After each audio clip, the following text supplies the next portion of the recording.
Good morning, Rowland Hall.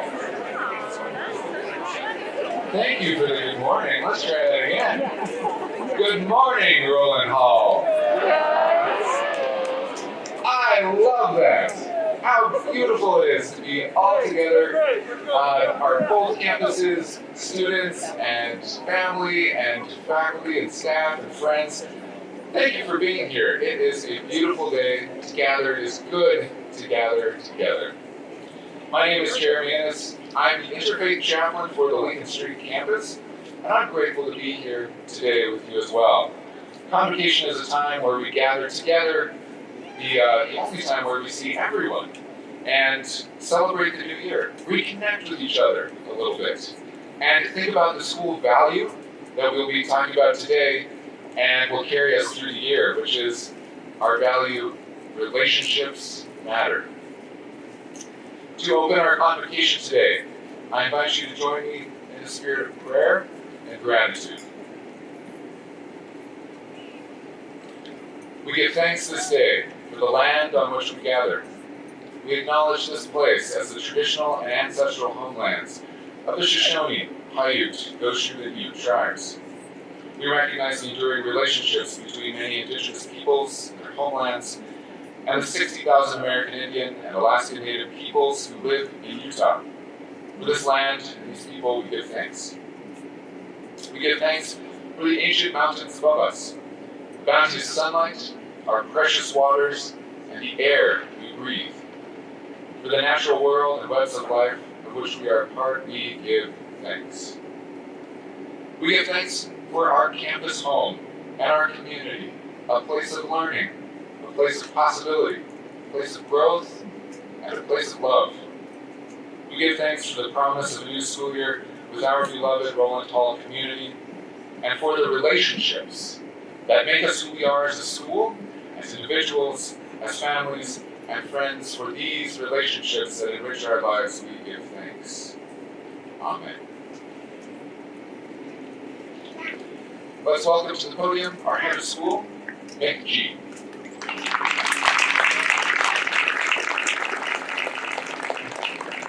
Good morning, everyone.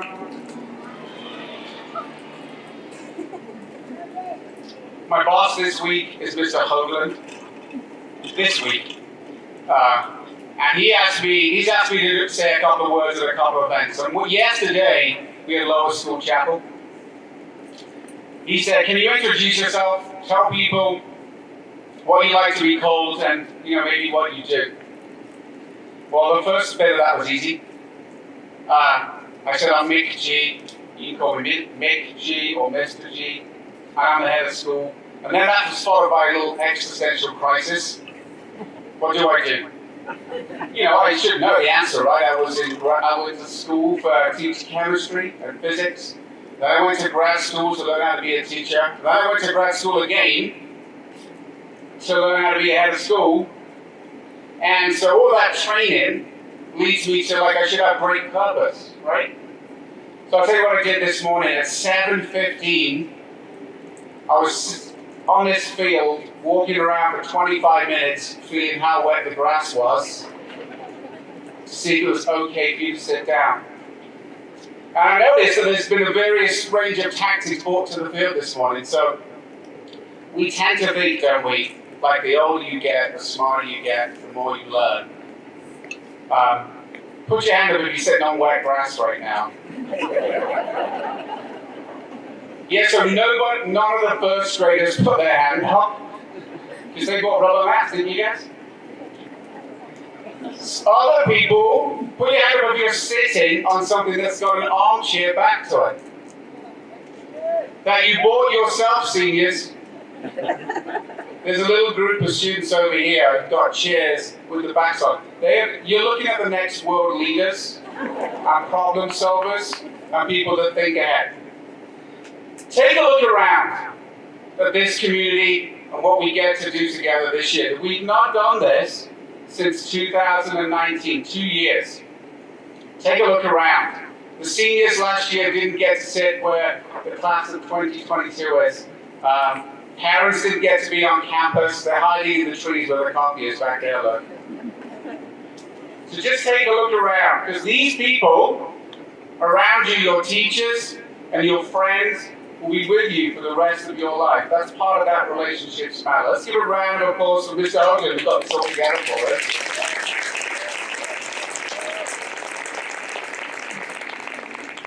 My suit might give it away, but I came from a school on the East Coast, and Convocation is a little bit different there. It's a very formal affair. And the last half an hour here tells me it's quite different at Rowland Hall, isn't it? One of the things I asked teachers to do on the first day last year was like, get everybody ready to get hard, right? Big audience. How do you get people calmed down and ready for the speeches? So what you don't do is invite Mary Lawler, who instantly gets everybody dancing around right when you go to speak. That's a great way to start. Okay, I'm going to try and do what Mr. Hogan asked me to do. He said, Mick, can you talk a little bit about relationships and how much they matter? And can you talk about a theme for the year and the future of the school? And you've got about 90 seconds. So I thought I'd do that, right? So, here I go. I was contacted yesterday by a former student of mine who graduated 20 years ago, actually. His name is Mike Roth. He posted something on Facebook. Oh, so I'll go back. So for students, Facebook is something that adults use. Do you know? Okay. Something that adults use to post pictures of what they're about to eat.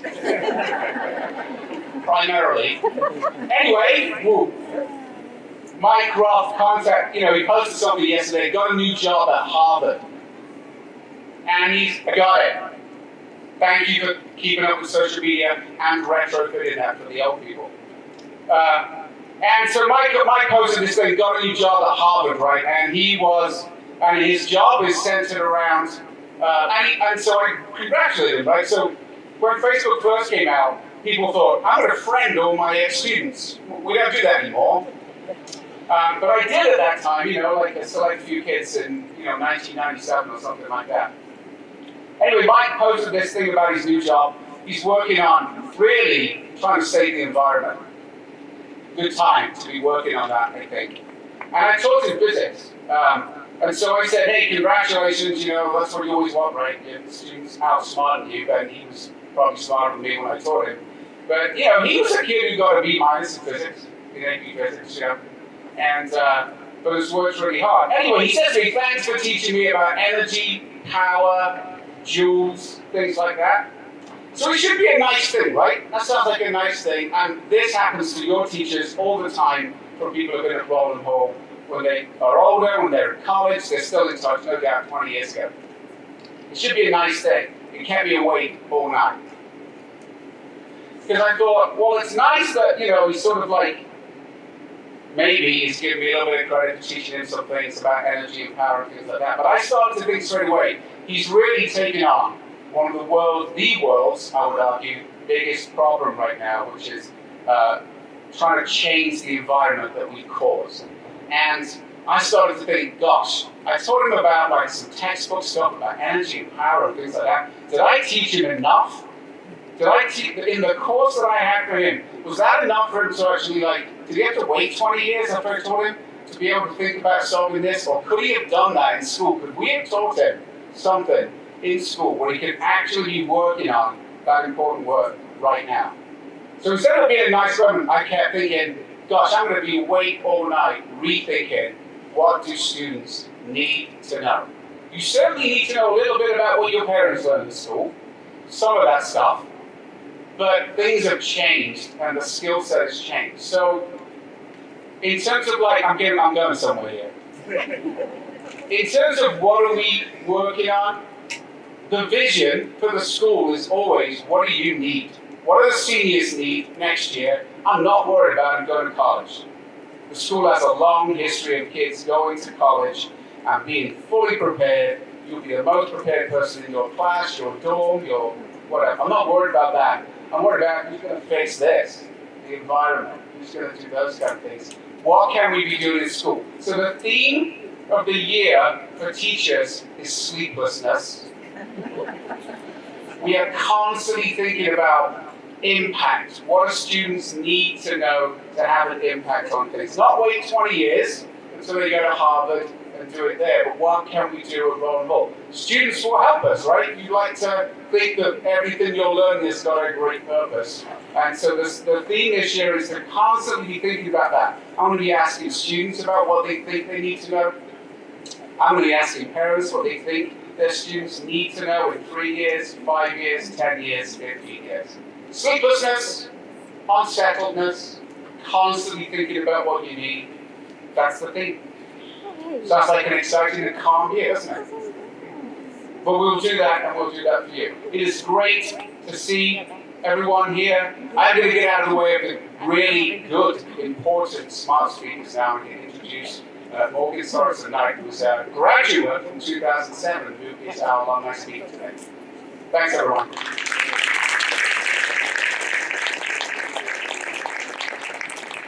Hello.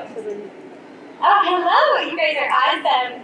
Well, good morning, Rowland Hall. It is so good to be here with all of you, and thank you so much for that, headmaster. That is good to think about. You guys, the world is an important place for you to be in. As the headmaster said, I'm Morgan Sorensen Knight. I graduated in 2007. Which was a while ago. And when I was here, you guys, at Rowland Hall, I was part, I don't know if you guys still have this, but we had a pep club in school, and we would say, meet me in the den, and it would just mean so much right now if we could do a little cheer. Could we do a cheer? Is that okay? Yes, okay. So when I say Rowland, you say Hall. Okay, ready? Rowland. Rowland. Rowland. Yes! Woo! I love it! I love it! When I was also in high school, you guys, they would not let me use the microphone that long because my voice is so high. I would break the microphone, so I tried to lower it a little bit. But anyway, well, it is so good to be back here with all of you at the start of this school year. And being back here and seeing all of you, I can't help but feel like I'm home. But that's the magic of Rowland Hall, right?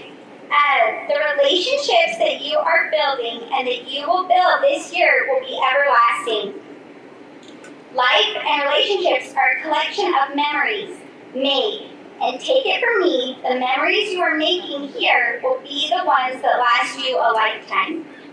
And this community will be a constant, positive force in your lives, even decades after you graduate.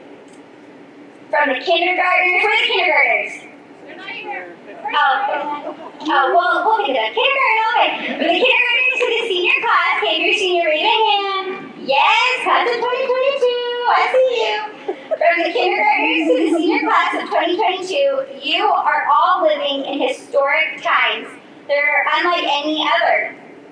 On September 11, 2001, I was in the 7th grade, sitting in the middle school commons when one of the biggest historic events of my life took place.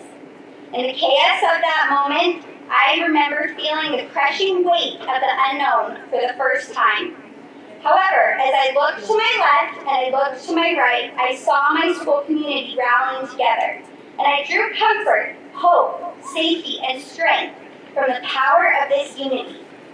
This was one of the many times I was fortunate enough to witness and be a part of the magic of Rowland Hall. What a unique time to be a student. But as I look out and see all of you, I see the power you have. There is no better time for you to discuss what is going on in the world. There is no better time to listen to one another. No better time to comfort one another. No better time to rally together. No better time to stand up for what you believe in and to cheer on others in what matters to them. No better time for you to all be in this world to make a difference. And there is no better place to do that than at Rowland Hall. One of my favorite quotes is from Jack Canfield. He said, "Life isn't about keeping score. It's not about how many people you call and it's not about who you dated, are dating, or haven't dated at all. It isn't about what sport you play or what guy or girl likes you. It's not about your shoes or your hair or the color of your skin, or where you live, or where you go to school. In fact, it's not about grades, money, clothes, or colleges that accept you or not. Life isn't about if you have lots of friends or if you are alone. And it's not about how accepted or unaccepted you are. Life just isn't about that. But life is about who you love and who you hurt. It's about how you feel about yourself. It's about trust, happiness, and compassion. It's about sticking up for your friends and replacing inner hate with love. Life is about avoiding jealousy, overcoming ignorance, and building confidence. It's about what you say and what you mean. It's about seeing people for who they are and not what they have. Most of all, it's about choosing to use your life to touch someone else's in a way that could never have been achieved otherwise. These choices are what life is about. I want to challenge each and every one of you at the start of this brand new school year to choose this historic 2021-2022 school year as a chance to touch someone's life in a way that could never have been achieved otherwise. Know this, you matter. The person to your left and the person to your right matters. This school matters. This community matters. Relationships matter. And I promise you this, give this year your all, not just academically, but give your classmates and this community your all, and magical things will happen. Thank you so much for having me. I will be cheering you all on this year, and you guys are awesome, and let's go Rowland Hall. Woo!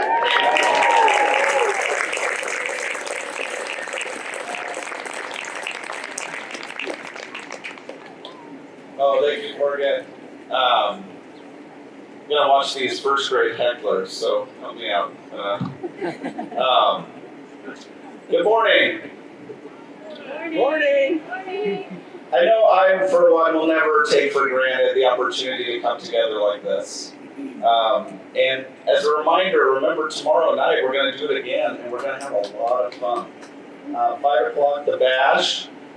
Parents, guardians, kids, we're going to have a great time. There's going to be music up here. There's going to be games. See you at the bash tomorrow. Again, my name is Ryan Hoagland. I'm the school's director of ethical education. I cannot be more excited to be working with all of you this year to be helping to inspire a community to be aspirational in our mission, as Nick spoke to educate students who make a difference now and throughout their lives. As we think about the ways relationships matter, I am committed to our relationship with the larger community. Rowland Hall has a long legacy of service learning and community engagement. Now more than ever, civic engagement and deep-rooted community partnerships matter. There are many ways across the divisions, and many of you who are doing great, inspiring work, and we are positioned to do even more. I wanted to highlight a recent graduate, Katie Kern. She was named last week by the YWCA as their 2021 Leader of Tomorrow, and she'll be honored at their leadership luncheon on September 24th.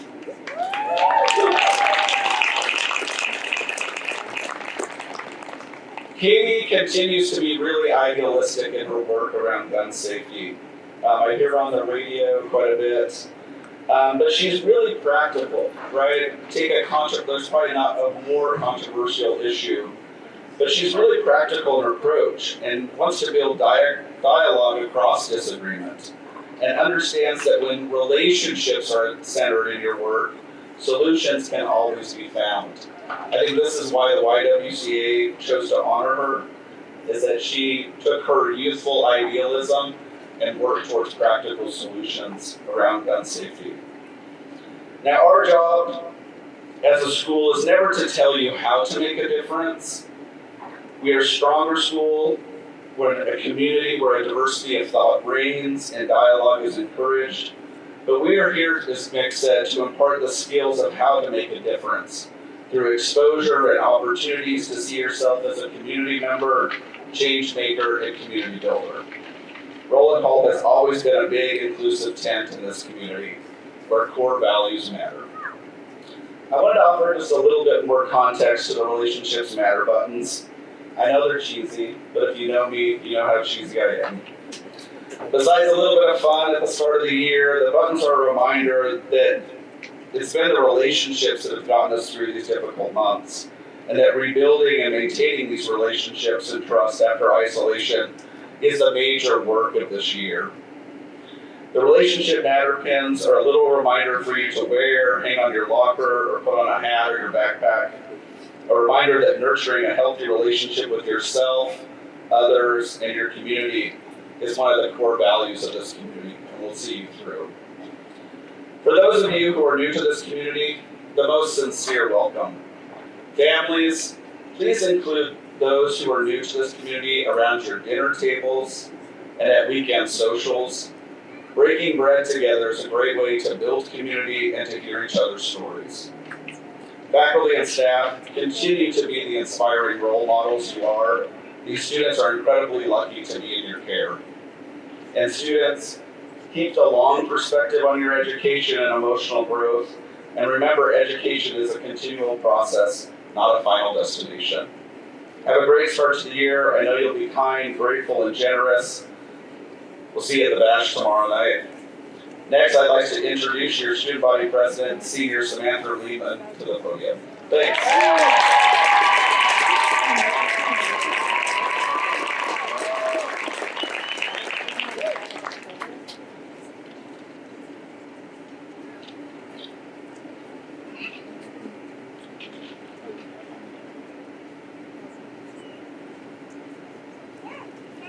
Most people would describe me as a nerd. Now, you may think the term nerd has a very negative connotation, but I view it as a compliment. Part of what makes me a nerd is that I'm a very avid reader. If there was a choice of book for a school project, I would read all of them. If I got a book for my birthday, I would actually read it. If I tell my parents I'm going hiking, I'd probably just spend Barnes and Noble in my workout clothes. But as I got to high school, work and extracurriculars just sort of piled up, and I didn't really have as much time to read anymore, so I turned to watching TV just because it was easier. But my New Year's resolution last year was to read 20 minutes of a non-school book a day, and I ended up getting back into reading as a result. Now, I don't mean reading as in like Shakespeare, Grace of Wrath, War and Peace, yada yada. I mean reading as in fun, traditional, not really brain-intensive young adult fantasy reading. Think Harry Potter, Percy Jackson, Shadow and Bone, etc. I read these types of books because they allowed me to escape from my everyday life into an epic fantasy world filled with dragons and knights and mermaids and magic and demigods. And as I read more of these books, I realized that all of them sort of follow a general formula for how they're constructed. It goes as follows. 1. Main character is facing a struggle at home. 2. Main character discovers they have magical powers. 3. Main character goes to a special place for people with those magical powers. 4. Main character is involved in a conflict but ends up defeating the villain, usually with the help of a teammate. So there I was, struggling to deal with my real life, thinking about this formula, and wishing that some big dude with a pink umbrella would come and bust down my door and tell me I could go to a magical school and that I was with. And I would feel disappointed that this probably wasn't going to happen. So I decided to change my mindset. I started to think about how this formula applies to my everyday life. And while I know it sounds a little bit crazy, I realized that they're not so different. I thought back to first grade when I didn't really like school and was struggling to find my place. It wasn't until my teacher Susanna told us about this story writing project that I discovered my love for storytelling and writing. Writing was my magical power, and it was just my luck I was in a special place that fostered that power. School. It was writing that helped me slay the first grade dragon, and writing has helped me ever since by serving as a way to relieve stress, a way to express my voice, and a way to connect with others. I thought back to middle school, when I was unsure of whether or not I could be a scientist. It wasn't until I earned my first exceeding on the science test that I realized, hey, I could actually do this stuff. Realizing that I could do anything I set my mind to was a magical power. I thought back to all of the instances when I found new abilities through trying new things, and the times when I failed and fallen. And I'm still here. I defeated all of those challenges. I've grown, and I did it with the help of friends, teammates, and abilities I didn't even know I possessed. These past 2 years have been tough. We've lost friends, family, and time. We've been alone, limited, and angry at the world. But you are all still here. You made it through years of hardship and school. You faced the odds. You've climbed barriers. You've suffered through ERBs. And yet you're still standing. So this year, I challenge each of you to live your life like you are in a young adult fantasy novel. Find your superpower. Support your friends. Beat the odds together, achieve your goals, and do it again. Use school as a place where you can strengthen your powers and find ways outside of school to continue to grow. You are all knights and warriors and scientists and artists and historians and writers and mathematicians and debaters and athletes and computer geniuses.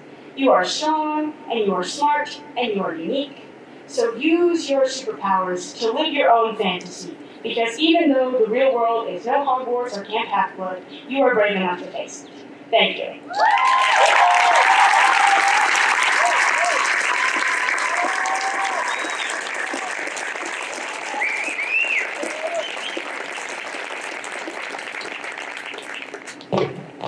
Thank you, Samantha. Well, you might not believe it, but we are coming to the end of our convocation. In preparation for that, I would like to ask our first grade students to form a single file line on this side of the stage facing the audience. Seniors, come to the front on this side, form a single file line facing the audience.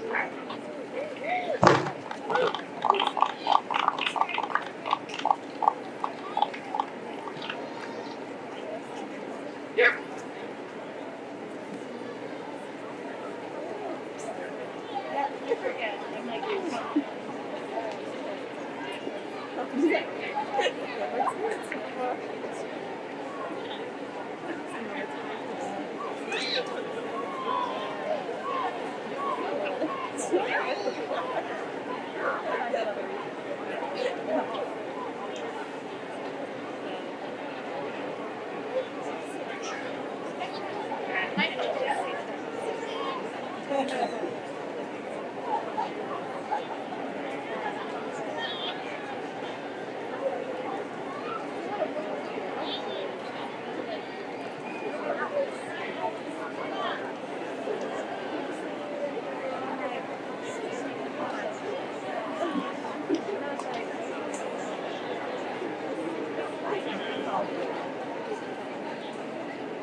All right, it looks like we are close to a single file line.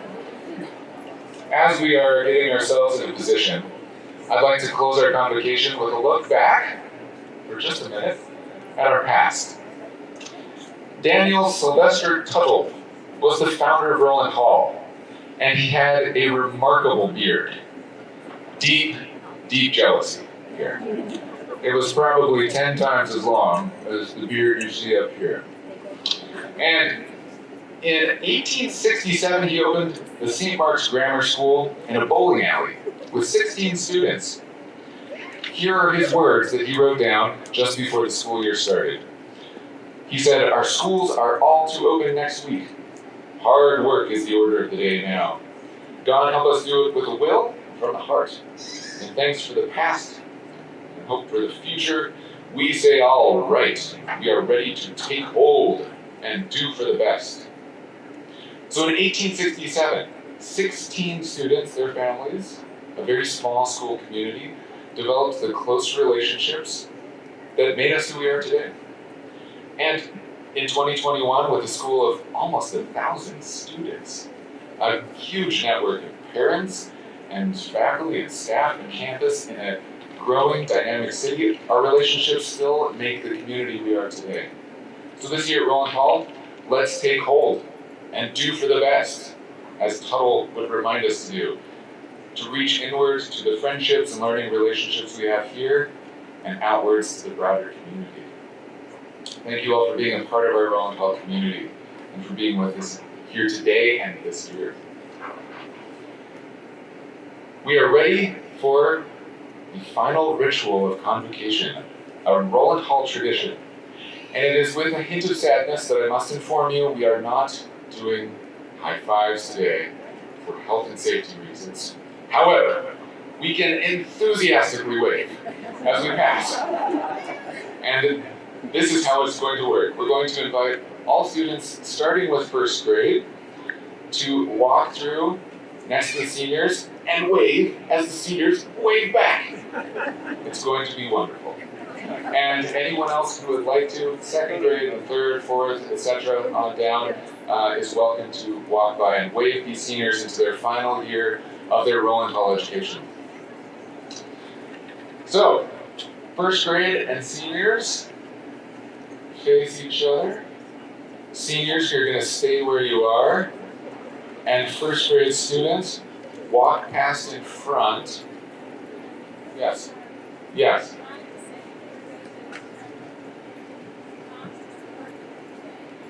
Seniors, okay, first graders stay, seniors walk by.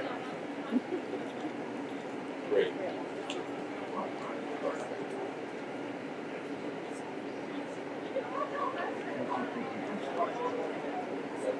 Change of plans? We're all going to watch the wonderful first graders and seniors do this ritual, and then we will all head back to our campus for a day of learning. Thank you. First graders, stay where you are. Get your hands out, ready to wave. Seniors, you're going to walk past and wave your hearts out.